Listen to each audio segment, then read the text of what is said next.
Back भाइयों और उनकी बहनों, तो आ गया। तो आज हम बात करेंगे खाटू श्याम, बारबरिक, चीचदानी, पता नहीं कितने सारे नाम हैं। आज हम उनके बारे में बात करेंगे, क्या वो रियल करेक्टर है या फिक्शनल करेक्टर है, उनका भैया कितना योगदान था, क्या क्या किया उन्होंने, कितने योद्धाओं को हराया, किस लिए किया, क्या कुछ सब कुछ। ठीक है, तो हम थोड़ा सा आगे बढ़ते हैं। तो आगे बढ़ने से मैं आपको बता देना चाहता हूं कि बारबरिक का नाम, खाटू श्याम का नाम पूरे महाभारत में आपको कहीं पे भी नहीं मिलेगा। हाँ, महाभारत जो ग्रंथ है, जो वेद व्यास जी ने लिखी थी, उसमें आपको भैया बारबरिक का नाम तक नहीं मिलेगा, बारबरिक का कोई भी नाम नहीं मिलेगा तुम्हें। मैं बताऊँ, ये स्टोरी ही नहीं मिलेगी तुम्हें, और जो तुम्हें स्टोरी सुनते हो वो भी फेक है। ठीक है, मैं तुम्हें बताऊंगा ऐसा क्यों है, क्योंकि ठीक है, हम आगे थोड़ा चलते हैं। तो भैया ये आपको भैया महाभारत की किसी भी एडिशन में, बोरी हो चाहे विकियम जी हो, गांगुली वाली, जितनी भी हो, ठीक है, सारी की सारी, इवन गीता प्रेस, मतलब जितनी भी महाभारत की आपको एडिशन है, जितनी भी मैन्युस्क्रिप्ट हैं, आपको ये बारबरिक कैरेक्टर उसमें नहीं मिलेगा। इवन भाई साहब, तुम जितने भी लिटरेचर है वो पुराने, ओल्ड से ओल्ड, सबसे पुरानी लिटरेचर वेनिस हमारा, आई थिंक उसके पहले भी एक दो थी, ठीक है, उसमें भी नहीं तुम्हें मिलेगा ये कैरेक्टर। और अगर लिटरेचर की बात किया जाए, इवन मृत्युंजय में अभी जो नई नई आई है, इनमें भी नहीं मिला। बस एक लिटरेचर मिलता है, वो एक है ना देवदत्त हग्गू पटनायक जो भी है, उसने अपनी जया में इसका मेंशन कर दिया। उसमें तो वैसे बहुत ही गंदी चीज़ें लिखी है, मतलब फालतू चीज़ें, जो उसको जितना मिला सब कुछ मिला दिया उस गधे ने। बट भाई मेरे को ये समझ नहीं आता, उस बुक का नाम है जया और वो बुक है अर्जुन नहीं कर्ण के ऊपर, बट जया तो नाम अर्जुन का था, तो वो कर्ण के ऊपर क्यों बनाया? इससे पता चलता है वो दिमाग से ढीला है। ठीक है, वो सुअर है, उसकी हम बाद में किसी और वीडियो में बात करेंगे।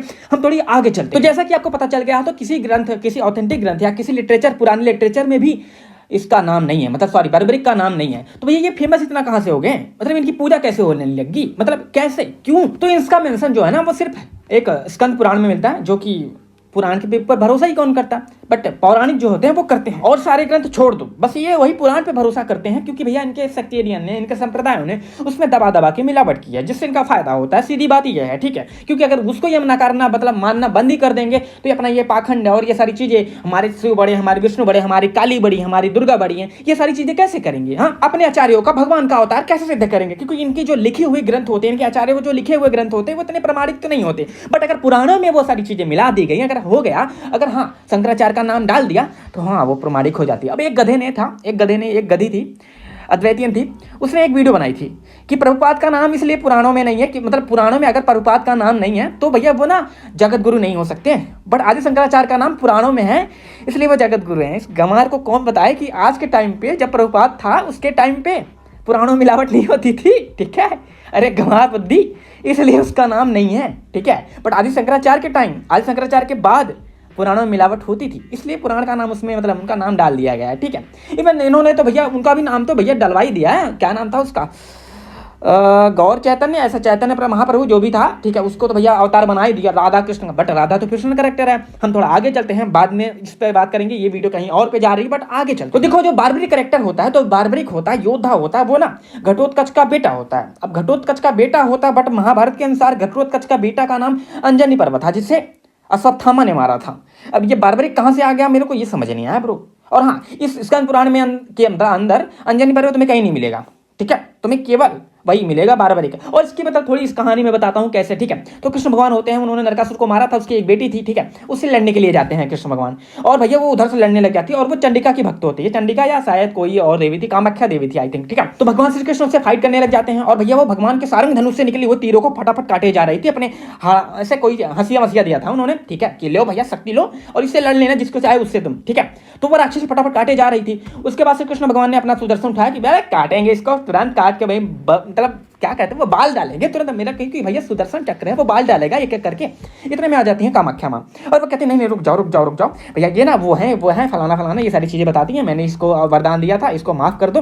और उसके बाद वो लड़की को समझाती है, जो वो डायन ही कहेंगे, मतलब चुड़ैल थी, तो नहीं चुड़ैल नहीं कह सकते हैं उसे, हम क्या कहेंगे, राक्षस की बेटे को राक्षसी कहेंगे ना। ठीक है, हाँ, तो यही बात होती है। तो वो आके बताते हैं युद्ध से निवृत्त हो जाओ भद्रे, तुम युद्ध से लौट चलो, ये माधव श्री कृष्ण युद्ध में दुर्जय हैं, कोई किसी भी प्रकार संग्राम में इन्हें मार नहीं सकता, संसार में ऐसा कोई वीर न तो हुआ है और ना होगा ही, मतलब सो जो भी है, जो इन्हें युद्ध में जीत सके। यहाँ तक तो बात सही थी। ठीक है, औरों की तो बात ही क्या, साक्षात भगवान शंकर भी इन्हें परास्त नहीं कर सकते।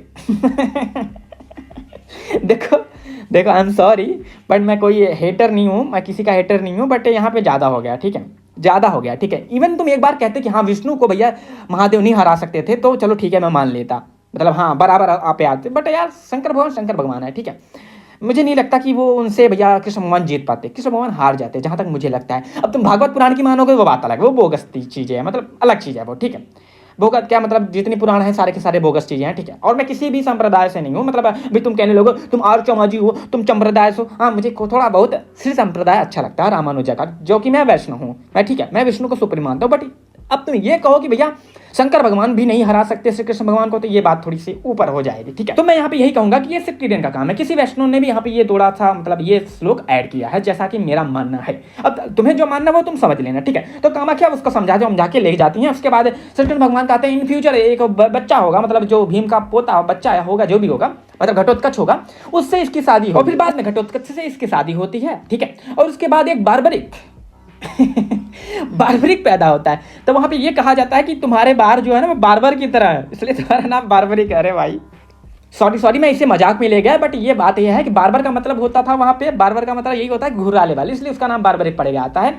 अब मुझे नहीं पता इसके आगे, हम आगे थोड़ा चल। फिर वो बार्बरिक अपना भैया स्टार्ट होता है, तैयारी करता है। उसके बाद कृष्ण भगवान से जाके मिलता है, तो कृष्ण भगवान से बताते हैं कि जाओ तुम तपस्या करो, ये करो वो करो। वो जाके लड़ता है, कई देवताओं को मारता है, ठीक है। उसके बाद उसको देवी जो कामाख्या देवी होती हैं वो ना क्या बोलते हैं उसे, शायद 3 तीर और 1 धनुष देती हैं, जो भी देती हैं, ठीक है। उसके बाद वो आता है, ठीक है। अब देखो मैं तुम्हें एक बात बताना चाहता हूँ, लेकिन मैं थोड़ा इसको जब ये कहानी खत्म हो जाएगी उसके बाद मैं तुम्हें वो बात बताऊंगा कामाख्या के बारे में। तो स्कंद पुराण के अंदर भैया महाभारत का युद्ध होने वाला होता है, और युधिष्ठिर भैया अर्जुन से पूछते हैं, तो अर्जुन कहता है कि देखो उन्होंने 10 दिन कहा, उन्होंने 28 दिन कहा, उन्होंने 15 दिन कहा, जितना कहा मैं 1 दिन में इन सबको मार डालूंगा, ठीक है। बट ये बात गलत है, ठीक है। ये बात गलत, क्योंकि अर्जुन ने 1 दिन नहीं कहा था, अर्जुन ने कहा था पल भर में मार दूंगा, क्योंकि कृष्ण भगवान अर्जुन के पास महादेव का पशुपतास्त्र अस्त्र था, ठीक है, जो कि 1 झटके में 1 सेकंड में खत्म कर देता है पूरी दुनिया को, ठीक है। तो बट वो अर्जुन कहता है लेकिन मैं ऐसा करूंगा नहीं, मैं इसको भैया अच्छे से हम लड़ेंगे, ठीक है, हम अच्छे से लड़ेंगे, धर्मपूर्वक युद्ध करेंगे। क्योंकि जिनको भैया ये मतलब क्या बोलते हैं वो ब्रह्मास्त्र अवनी पशुपतास्त्र इन सबका ज्ञान नहीं होता, उनको भैया उनसे मारना ये पाप कर्म होता है, मतलब अधर्म होता है, ठीक है। इसलिए मैं नहीं मारता। और देखो कई लोग कहेंगे अर्जुन तो बहुत अधर्मी था, ये फलाना वो फलाना, भैया यार टीवी सीरियल मत देखा करो, नहीं तो बहुत जूते मारूंगा मैं तुम्हें, ठीक है। तो थोड़ा ग्रंथ पढ़ लिया करो, ठीक है। फिर जब अर्जुन भैया मतलब स्कंद पुराण के अंदर जब ये अर्जुन कहता है कि मैं 1 दिन में मार दूंगा, तो भैया जो ये होते हैं क्या नाम बार्बर वाले, इनकी क्लेश जाती है। ये कहते हैं कि तुम्हारी ये जो बातें कह दी तुमने मेरे को समझ नहीं आ रही। मैं इनको भैया कुछ ही क्षण में, एक मुहूर्त में, मुहूर्त मतलब लगभग 2 या 3 घंटे कह लो तुम, एक मुहूर्त, 7 दिन में 4 मुहूर्त होते हैं, मुझे सच में पता नहीं है बात, ठीक है। तुम्हें अगर पता हो तो तुम्हें बता देना। एक मुहूर्त में जितने दिन होते हैं, जितने घंटे होते होंगे, उतने में मैं मार गिराऊंगा सबको, ठीक है। बट एक्चुअल अगर देखा जाए अर्जुन ने 1 सेकंड बोला था रियल महाभारत के अंदर, तो भैया 1 सेकंड बहुत ही कम होता है, ठीक है। तुम्हारे एक मुहूर्त से बहुत ही कम होता है। फिर वो कहता है मैं तुम्हें दिखाता हूँ मैं कैसे मार लूंगा। उसके बाद उसने भैया बाण चलाए, और उस बाण ने सबको, इवन 5 पांडवों को छोड़ के और कृपाचार्य और अश्वत्थामा को छोड़ करके सबके मर्म स्थानों को भेद दिया उसने, मतलब टच कर लिया। और उसके बाद कहता कि मैं अगर ये दोबारा ये तीर चलाऊंगा तो वो सबको मार डालेगा। तुम्हें मतलब पांडवों को भैया आपको किसी को शस्त्र उठाने की जरूरत नहीं है, मैं अकेले सबको मार डालूंगा। और इतना सुनते ही श्री कृष्ण भगवान ने उसका सर धड़ से अलग कर दिया और कहा हाँ बेटा तू मार ले। अब देखो यहाँ पे बस यही कहानी खत्म हो जाती है। उसके बाद कामाख्या देवी जो होती है वो प्रकट हो जाती हैं, कहती हैं रोना मत, बिल्कुल रोना मत तुम लोग, ठीक है। और क्योंकि सब परेशान हो जाते हैं, अरे भैया अकेला होता योद्धा था, ये सबको मार देता, इसको मार क्यों डाला कृष्ण भगवान ने। और कोई बोले क्यों, कृष्ण भगवान को कौन बोलेगा, तुरंत धर देंगे ना भाई, इसीलिए कोई बोलता नहीं। उतने में कामाख्या माँ भैया प्रकट हो जाती हैं और वो कहती हैं कि देखो ऐसा कुछ नहीं है, इसको पिछले जन्म में वरदान था कि ये कृष्ण भगवान के हाथों मारा जाएगा, और ऐसी फलाना चीजें होती, मतलब वही पिछला जन्म डाल देते हैं, ये पिछले जन्म में एक यक्ष होता है, ये सारी चीजें उन्होंने बता दी, और भैया बात यहीं पे खत्म हो जाती है, बस और कुछ नहीं। अब जब कई लोग कहते हैं एक दूसरी स्टोरी कि बार्बरिक ने एक पेड़ था उसमें पत्ते मारे, पत्ते में तीर गाड़ दिए, उसके बाद कृष्ण भगवान के पैर में एक तीर आके लग गया वो सारी चीजें, इसलिए कृष्ण भगवान के जब पैर में मतलब तीर लगता है वो मर जाते हैं जल्दी, क्योंकि उनका वो जो पैर था वो अमृत से नहीं बना था। अले बहन की आंख, ये क्या चल रहा भाई, मतलब ठीक है तुमने माना तुमने एक 9वीं 10वीं सेंचुरी में एक फिक्शनल कैरेक्टर बनाए, फिर उसके बाद उसके कैरेक्टर को, उसके ग्रंथों को, मतलब उसके कहानियों को ग्रंथों पुराणों में ऐड किया, फिर उसके बाद भैया उससे भी पेट नहीं भरा, तुमने अपनी एक फॉलकट वाली कहानी बना ली, अलग से कहानी बना ली। भाई ऐसे इतना दोगलेबाजी क्यों होती है यार तुम्हारे अंदर। और सब कहते हैं उसके बाद कृष्ण भगवान ने बोला था तुम अपना शीश काट के मुझे दो, मतलब दान मांगा था। हाँ भगवान श्री कृष्ण को दान मांगने के लिए तो रखा तुमने, हाँ कभी कर्ण से दांत मंगवा दो, कभी मतलब इससे शीश मंगवा दो, और कहते हैं कि सबसे बड़ा दान ही बन गया हमारा ये। तो यहाँ पे सबसे बड़ा दानी और सबसे बड़ा योद्धा हमारे बार्बरिक बन गए, बार्बर वाले, जो कि एक फिक्शनल कैरेक्टर है। नाइस। लेकिन दान वाली बात इवन स्कंद पुराण के अंदर भी मेंशन नहीं है। अब क्या करोगे, दानी कैसे बनाओगे तुम इन्हें? कृष्ण भगवान ने वरदान के चलते सीधा गला उड़ा दिया था, कोई दान वान नहीं मांगा था, ठीक है। तो चीच दानी, ये दानी वो दानी कहना बंद कर दो, ठीक है। ये बकवास चीजें है, बोगस चीजें है, ठीक है। तो खाटू श्याम यानी बारबरिक की कहानी यहीं पे खत्म हो जाती है। अब देखो खाटू श्याम को, बारबरिक को भैया राजस्थान में बहुत ज्यादा पूजा जाता है, क्योंकि वहां पे भी इसका मंदिर बनवाया गया था लगभग 10th सेंचुरी में, ठीक है। क्योंकि भैया उनको ना भैया रात में उनको सपना आता है और वो भैया खुदवाते हैं, सुबह होती है खुदवाने लग जाते हैं, और 20 फीट गड्ढे के अंदर, 30 फीट या 20 फीट के अंदर उनको एक पत्थर का भैया सर मिलता है।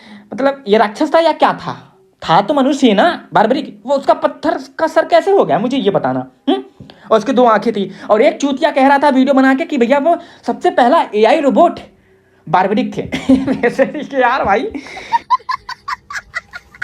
अरे भाई क्या बोलूं मैं, कह रहा कि मेटल का बना था, वो जो सर मिला था वो मेटल का बना था। ऐसे ऐसे गंवार आ जाते हैं, मैं क्या बताऊं भाई, AI रोबोट है भाई। उसके बाद 11वीं सेंचुरी में 10वीं सेंचुरी में लगभग रूप सिंह चौहान ने भैया ये मंदिर बनवाया था, ठीक है। उसके बाद 17वीं सेंचुरी से फिर से बनाया गया था ये, ठीक है। तो देखो सबसे मेंशन पहले, इसका मेंशन सबसे पहले मेंशन 9वीं सेंचुरी में मिलता है, ठीक है। 9वीं सेंचुरी में एक कोई करके एक लिटरेचर था, 8 या 9-10 की पोयम थी, 8 या 9-10 लाइन की पोयम थी, उसमें ही बारबरिक का सबसे पहले नाम आया था। हो सकता है वहीं से इंस्पायर हुआ हो ये रूप सिंह चौहान, और इसने ये फोलकट वाली कहानी, मतलब फालतू वाली कहानी फेमस होने के लिए, जो भी हो, ठीक है, ये सारी चीजें करने के लिए भैया बनवाती हो। और मैंने एक पोस्ट देखी थी, कुछ छत्री जो होते हैं वो कह रहे थे कि जो बारबरिक था वो छत्री था, और कुछ यादव थे वो कह रहा था कि यादव थे। कोई कह रहा यादव था, कोई कह रहा था छत्री था। मैं कह रहा हूँ ये फिक्शनल कैरेक्टर है। आओ कर लो सिद्ध तुम इसे रियल कर दो। किस पे कूदोगे तुम, इस पे कूदोगे स्कंद पुराण में, मैं स्कंद पुराण ही उड़ा दूंगा, फिर किससे करोगे सिद्ध? तुम्हारे पास आर्कियोलॉजिकल कोई प्रूफ होगा 9वीं सेंचुरी या 10वीं सेंचुरी से पहले? तुम्हें तो वो प्रमाण भी नहीं मिलेंगे, तुम्हें वो पोयम भी नहीं मिलेगी, वो तो मुझे मिलेगी। चलो ठीक है, शुक्र मनाओ तुम यार। मतलब इतनी सारी फोलकट की यार स्टोरियां है ना भाई, मतलब कुछ भी यार, कुछ भी बकरे यार, मतलब कैसी कैसी चीज इन्होंने बना रखी है भाई। पृथ्वीराज रासो को जो था उसको दुर्योधन का अवतार बना दिया। अबे साले आए ये सब क्या चल रहा भाई? और ये पाखंडी ये तक कहते हैं जो कौरव और पांडव थे इन्होंने दोबारा जन्म लिया था भाई। और जो कौरव डायनेस्टी थी वो पृथ्वीराज रासो की साइड से थी, और जो ये पांडव डायनेस्टी थी, मतलब जो पांडव वाले थे, इन्होंने जो अवतार लिया था उन्होंने आला उदल की साइड से लिया था। अब जो आला था वो युधिष्ठिर का अवतार था, और जो उदल था वो कृष्ण भगवान का अवतार था, अंश अवतार था। अरे भाई भाई क्या क्या चल रहा है यार। और उधर क्या बोलते हैं पृथ्वीराज रासो, सॉरी चौहान को भैया उन्होंने वो बना दिया, क्या नाम है, दुर्योधन का अवतार। और कोई ब्रह्मा करके था भाई साहब, ब्रह्मा करके था, उसका भी नाम था, आला उदल के साइड से था, वो अर्जुन का अवतार था। ओ नाइस नाइस ब्रो। अरे यार मतलब यार कुछ भी करते हैं यार ये गंवार साले, मतलब अब देखो मुझे समझ में नहीं आ रहा ये सारे ऐसा क्यों करते हैं। और एक तो पृथ्वीराज चौहान के बारे में बहुत सारी बातें हैं, मतलब एक नहीं बहुत सारी बातें हैं भाई। मतलब कैसे किसी बातें कहते हैं कि भैया उसने भैया वो सदवेदी बाण चलाना सीख लिए थे, उसका अश्वत्थामा ने सिखाया था। अबे गंवारो थोड़ा सा ग्रंथ पढ़ लिया करो, महाभारत पढ़िए तूने। ये गधे अलग ही चूतियापा करते हैं भाई। मतलब श्री कृष्ण भगवान ने अश्वत्थामा को 3000 वर्ष के लिए भटकने के लिए मतलब दिया था श्राप, ठीक। अब अगर तुम 5000 BC से 3000 साल जोड़ोगे तो भाई साहब वो आराम से 1st सेंचुरी में अपने आप खत्म हो जाएगा। तो भैया अश्वत्थामा 1st सेंचुरी 2000 साल पहले ही निपट चुका है, मतलब पृथ्वीराज चौहान की 1000 साल पहले वो निपट चुका है, मतलब मर गया होगा, जो भी हो गया होगा वो तो वही जाने। और ये कहते हैं अश्वत्थामा ने आगे ये सिखा दिया था। कैसे सिखा दिया था भाई, कैसे सिखा दिया था? जब वो मर गया तो सिखाएगा कैसे, अलग ही यार बताते हैं यार। और वो जो स्टोरी है वो शायद पृथ्वीराज रासो में है। अब देखो जो पृथ्वीराज चौहान थे वो मरे थे भैया लगभग वही 1192 में, और ये 13वीं सेंचुरी या 16वीं सेंचुरी में लगभग लिखी गई थी पृथ्वीराज रासो। तो भैया बात ही खत्म। अब रासो तो भैया उनके समकालीन था, उनके बराबर का था, मतलब उनके साथ ही रहता था रासो ना, तो वो उसी टाइम लिखता। बट उसकी डेटिंग भैया 13वीं सेंचुरी क्यों है? क्योंकि उसके पहले मैन्युस्क्रिप्ट मिलते नहीं। तो इसका मतलब यह है कि भैया जितना मन चाहे उतना बता लो, ठीक है। अब देखो समकालीन प्रमाण अगर किसी के नहीं मिलते तो वो मानने लायक नहीं है। जैसे कि बुद्ध के भी नहीं मिलते समकालीन प्रमाण, एक भी नहीं मिलते। सही बता रहे हो, तुम्हें बुद्ध के एक भी समकालीन प्रमाण नहीं मिलते, 300-400 साल बाद ही मिलेंगे तुम्हें प्रमाण। तो इसका मतलब ये भी हो सकता है कि बुद्ध भी फेक है, एक फिक्शन कैरेक्टर है, उसके भैया बनाया गया होगा, ऐसे डेवलप किया गया होगा, ऐसा फलाना फलाना। और वो जो फिलोसॉफी है ना वो भी सनातन की है, ठीक है। सनातन की चार्वाक फिलोसॉफी की उन्होंने कॉपी कर लिया है, ठीक है भाई, सेम चीज है, थोड़ा सा मॉडिफाइड है, ठीक है। कर्म वर्म इन्होंने सीधा कर दिया है, ठीक है। उसमें कर्म वर्म का सिद्धांत नहीं है, इन्होंने कर दिया, चलो ठीक है, ये सारी चीजें है, ठीक है, ये सब फैला रखी। तो हम कह सकते हैं कि हाँ बुद्धा भी एक फिक्शनल कैरेक्टर है। हो सकती है वीडियो इन फ्यूचर में डालूंगा, बुरा मत मानना बिल्कुल, बौद्धो भूमिको सॉरी, बट हाँ हो सकता है मैं डालूं, बट हो सकता है ना ही डालूं, हो सकता है ये मेरी आखिरी वीडियो, हो सकता है कुछ भी हो सकता है, क्योंकि भैया कल किसने देखा है। देखो समकालीन प्रूफ काफी सारी चीजों के नहीं मिलते, ठीक है। तो इसका मतलब यही है कि वो अगर बाद में लिखी गई है तो उसमें मिलावट हो सकती है, ठीक है। हो सकता है बाद में अगर लिखी गई है तो भैया हाँ उसमें कुछ ना कुछ तो भैया अलग से जोड़ा गया होगा, कुछ ना कुछ तो भैया मिलावट हो सकती है, ठीक है। एकदम एग्जैक्ट भाई जो हुआ था वो सारी चीज 300-400 साल बाद नहीं लिखी जा सकती। हम थोड़ा आगे चलते हैं। तो अब चलते हैं भैया फिर से हम चलते हैं अपने भैया बार्बर वाले की साइड, ठीक है। अब देखो तुम सोच रहे हो कि बार्बर का नाम भैया, बार्बरिक का नाम भैया एडी क्यों किया गया, तो देखो यहाँ पे भैया सबसे पहले मेंशन आ जाता है कामाख्या का। और कामाख्या का भाई जो डेटिंग होती है वो 7वीं सेंचुरी से लगभग आ जाती है, ठीक है, 7वीं सेंचुरी से आ जाती है। तो कामाख्या भाई की मतलब कामाख्या माँ की जो भैया वो थोड़ा सा वो होता है मतलब बिल्डअप देने के लिए, उनको सुप्रीम गॉडेस सिद्ध करने के लिए, थोड़ी बहुत मतलब उनकी पर्सनालिटी दिखाने के लिए, भैया हाँ उनका भक्त इतना ज़्यादा पावरफुल है, उनका भक्त श्री कृष्ण अर्जुन से भी ज़्यादा पावरफुल है, ये है वो है फलाना फलाना, उनका केवल भक्त एकमात्र भक्त इतना ज़्यादा पावरफुल है। समझ रहे हो ना मेरी बात? सीधा बताऊं, कामाख्या माँ की सुपरमेसी दिखाने के लिए इस कैरेक्टर को इंट्रोड्यूस कराया गया था। अब लोग सोचते होंगे, उस टाइम के लोग सोचते होंगे, सात लोगों ने मिलाया, उन टाइम के लोग सोचते होंगे कि भैया अगर भैया इसको इतना ज़्यादा पावरफुल कैरेक्टर बना दिया, अब बाद में सब कामाख्या माँ को बहुत ज़्यादा पूजेंगे। वो बात अलग है, कामाख्या माँ के यहाँ पे वो शायद योनि की पूजा, प्राइवेट पार्ट की पूजा होती है, ठीक है। तो भाई उससे मैं बात ही नहीं करना चाहूँगा उस पर, ठीक है। और वो उनकी भी थोड़ी डेटिंग 7 से लेकर 9 सेंचुरी है, तो क्या ही बोले उस पर, कुछ नहीं बोलना चाहते हम, बोलेंगे नहीं भाई, हाँ। और कालिका, और सबसे मतलब उनका जो मेजर पुराण है वो कालिका पुराण है, उसकी भी डेटिंग उसी टाइम की है, ठीक है। तो उस पर हम कभी और बात करेंगे, ठीक है, कालिका पुराण क्या है क्या नहीं क्यों नहीं है, ठीक है। हम थोड़ा आगे चलते हैं। तो देखो हाँ, तो कामाख्या माँ का भैया सुपरमेसी दिखाने के लिए इस कैरेक्टर को इंट्रोड्यूस कराया गया, स्कंद पुराण के अंदर मिलाया गया। अगर ये रियल कैरेक्टर होगा तो ये हर कैरेक्टर में कहीं ना कहीं आ ही जाता है, ठीक है, कहीं ना कहीं तो आ ही जाता है। अब शाक्त वाले ने सोचा था कि भैया हमारे जो देवी है उनका भक्त इतना ज्यादा पावरफुल है, तो भैया इससे देवी की सुपरमेसी दिखाई जाएगी और लोग इन फ्यूचर कामाख्या माँ को बहुत ज्यादा पूजेंगे, भैया उनको सुप्रीम मानेंगे, फलाना फलाना, शाक्तों ने सोचा था। बट उल्टा हो गया, लोग गधों ने खाटू श्याम को ही पूजना स्टार्ट कर दिया भाई। भाई कट गया, बहुत ही गंदा कटा है, शाक्तों का बहुत ही गंदा कटा है। इन्होंने सोचा था क्या से क्या हो गया, बट भाई खाटू श्याम को ही पूजना स्टार्ट कर दिया। भाई पहली बात तो वो बार्बरिक कोई भगवान नहीं था, उसे पूजी क्यों रहे हो तुम गधे हो यार, इसका मतलब है। और ज़्यादा करके ये राजस्थान में ही पूजा होती है इनकी, ठीक है। और अगर होती है, अगर तुम्हारे यहाँ पे होती है, अगर तुम जाते थे तो भैया थोड़ा सा दिमाग लगाओ, अपना सेंस खुद का लगाओ, ठीक है। ये सारी चीज़ें ढकोसलाबाजी मत किया करो। रियल भगवान कृष्ण भगवान का, विष्णु भगवान का, राम भगवान का, शिव भगवान का, ब्रह्मा भगवान का, इन सब की पूजा करा करो। दुर्गा माँ की पूजा करो भाई, हाँ। ये फिक्शनल जो देवी होती हैं उनका छोड़ो, हाँ। जैसे कि राधा हो गई, जैसे कि संतोषी हो गई, जैसे कि वैष्णो भी फिक्शनल है मेरे अकॉर्डिंग, ठीक है, क्योंकि कोई ग्रंथ में उनका नाम नहीं मिलता। हो सकता है कोई शाक्त ग्रंथ में मिल जाए, बट वो भी एक फिक्शनल कैरेक्टर है। अब तुम रोना है तो मैं रो लो भाई, मुझे बिल्कुल फर्क नहीं पड़ता तुम्हारे इस रोने से। तो अब स्कंद पुराण के थोड़ा ऑथेंटिसिटी पे बात कर लेते हैं। तो ये देखो, ये 8वीं सेंचुरी का पुराण बना हुआ है, ठीक है। तो उसके ही साइम टाइप के इसके जो टेक्स्ट हैं वही हैं, ठीक है। तो भैया 8वीं सेंचुरी में 12वीं सेंचुरी में लगभग एडिट हुई है ये पुराण, ठीक है। तो उसके अंदर भैया ये आराम से बार्बरिक को मिलाना कोई बड़ी बात नहीं है, ठीक है, कोई बड़ी बात नहीं है, ठीक है। और इसका जो ये प्रथम खंड का शायद 2nd चैप्टर है, जिसका नाम कौमारी खंड है। अब देखो इसके अकॉर्डिंग इसका जो पहला चैप्टर है, जिसको जो पहला चैप्टर है और ये वाला चैप्टर किसी दो ऑथर ने अलग अलग करके लिखा है, मतलब अलग अलग ऑथर ने इसको लिखा है। ऐसा कुछ लोगों का मानना है, मेरा मानना नहीं है, मैं तो कुछ कहता है नहीं, मतलब बस दूसरे को ओपिनियन दिखा रहा हूँ। आपको मानना है माना, या नहीं मानना तो मत मानो, ठीक है। अब देखो ना, स्कंद पुराण के अंदर भैया बहुत बड़ा है, इसका लगभग 86,000 या 80,000 श्लोक है इसके अंदर, ठीक है, बहुत ही बड़ा है, ठीक है। तो भैया देखो ना, इसके अंदर बहुत लोगों ने कोटिंग की है, इवन माधवाचार्य, हिमाद्री, डांस सागरा में सॉरी बल्लाल सेन ने, बहुत लोगों ने, चतुरांगड़ी चिंगड़ामणि ऐसा करके कोई ग्रंथ था, उसमें भी बहुत सारी कोटिंग है, ठीक है।